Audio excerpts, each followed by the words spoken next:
I'm JabeerIni, and today I got two things for you.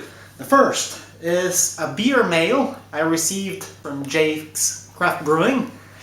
Here's the bottle. I'll get into details in a while. And the second thing I've got for you is I'll show you the process on how I harvest yeast. I know there are a lot of videos there on YouTube, and actually I learned to harvest yeast watching those videos, but I wanted to have that content in my channel as well, so in case you don't know, or in case you're interested, or in case you just want to watch me do it, then it's available now.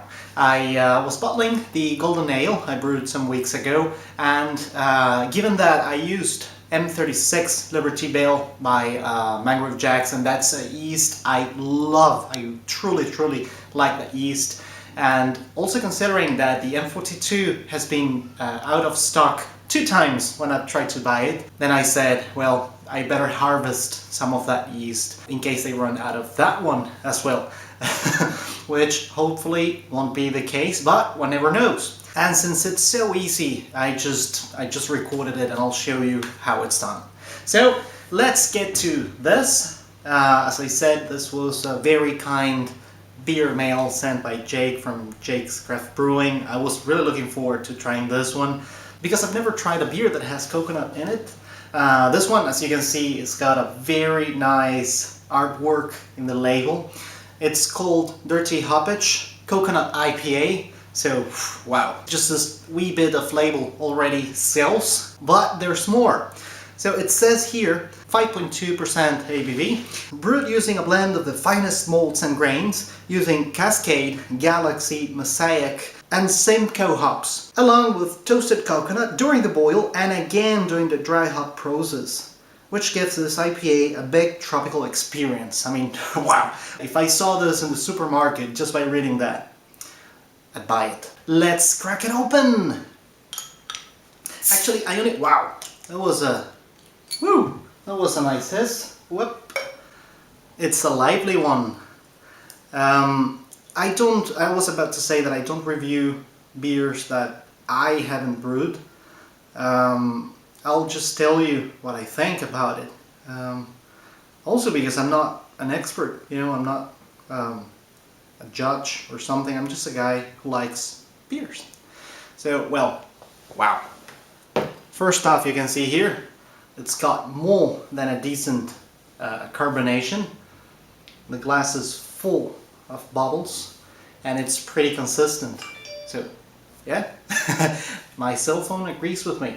So, well, even if I said I wouldn't review it, I guess I am reviewing it now. Anyway, the foam is really consistent.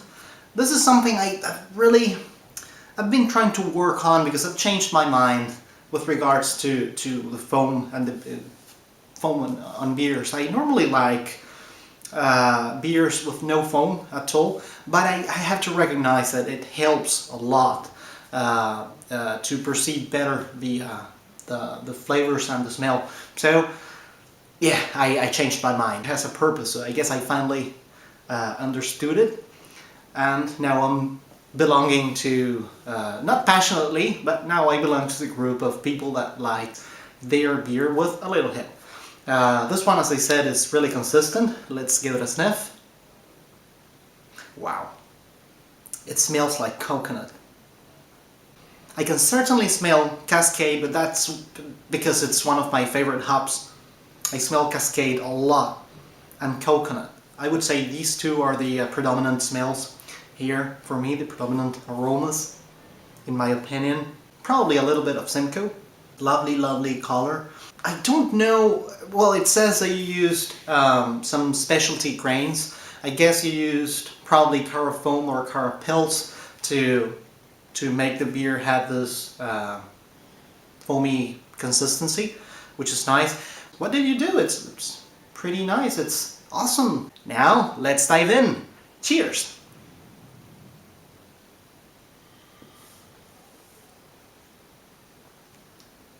Wow, this is a winner. I don't know if you sent this beer for the Brewdog Homebrew competition. If you did, then probably yours was one of the finalists if not the winner. By the way, we don't know who the winner is up to date. I guess we'll have to wait until the end of November to know. Or at least, I guess it will make it official in the Tesco stores. I'm seeing some particles here. It looks like grated coconut, which is nice. So that you can tell that there's coconut in there. It's a pretty well balanced beer.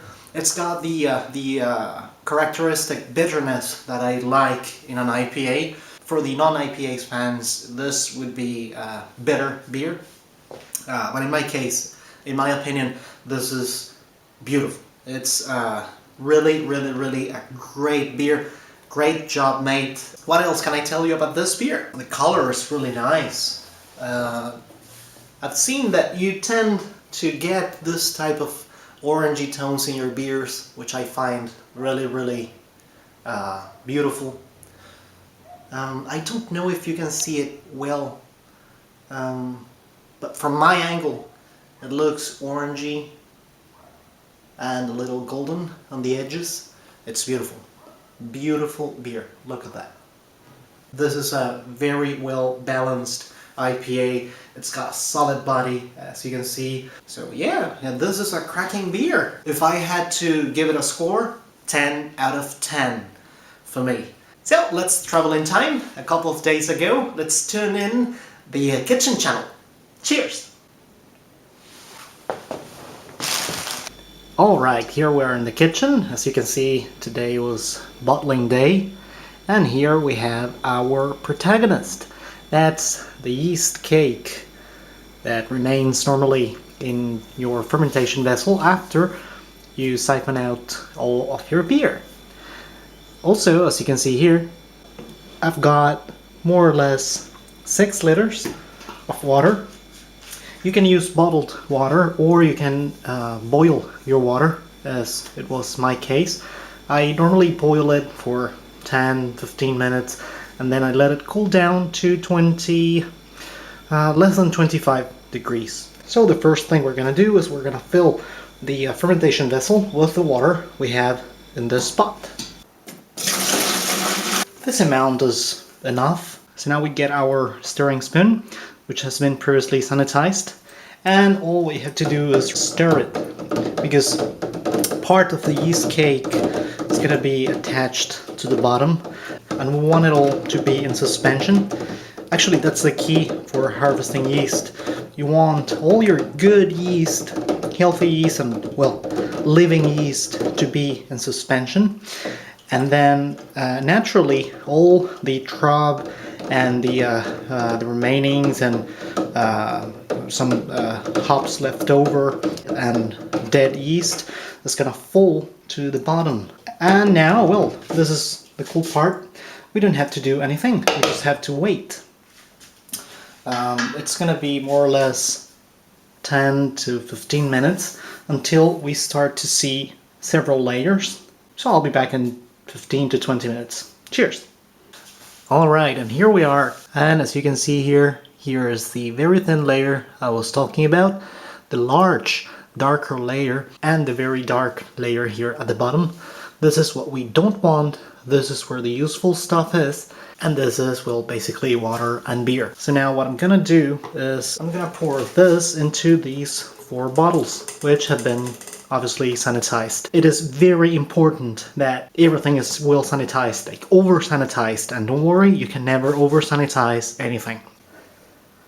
And here we have them. So basically I'm gonna repeat the process. So we're just gonna wait 15 to 20 more minutes and the same thing's gonna happen. Alright, so more or less 20 minutes have passed, and as you can see, the story repeated itself, basically. Thin layer, big layer, darker, and then the useless thing here at the bottom. And here next to the bottles I have the jars. Some people use mason jars. I just reused regular jars from beans or tomatoes. Those are very, very useful. Everything has been obviously very well sanitized, and basically what I'll do is I'll pour 1 bottle into each of these jars. And one thing I've noticed that is very useful in order to ensure that there is as less oxygen as possible in each of the jars is to just overfill it until it spills, and then you can close it. So I'll be back once that's done. And here we have them. 4 little jars. Each one has a capacity of 500 milliliters, and all you have to do now is put them in the fridge. Each of these jars has the amount of yeast cells that you'll need to brew more or less a gallon of beer. And that's how it's done. Did you see how easy that was?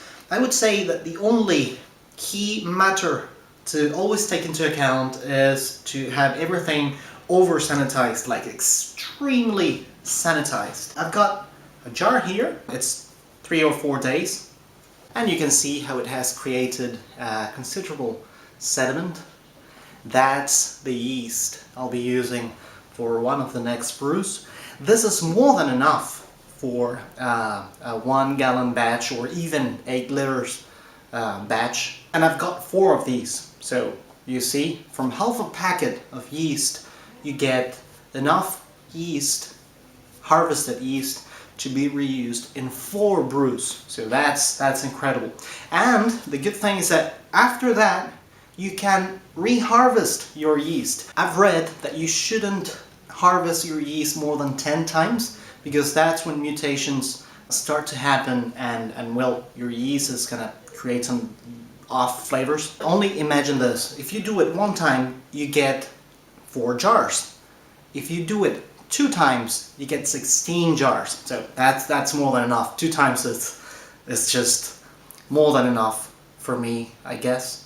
So this is it. This is how you do it, and this is how easy it is. I hope you found the yeast harvesting part of the video useful, and I hope you found the review, the beer mail review comments part interesting and funny as well. It has certainly been a pleasure for me sharing this and this with you. So if you like what you see, like, and don't forget to subscribe. And as usual, thanks for watching. Cheers and very good beers. Cheers.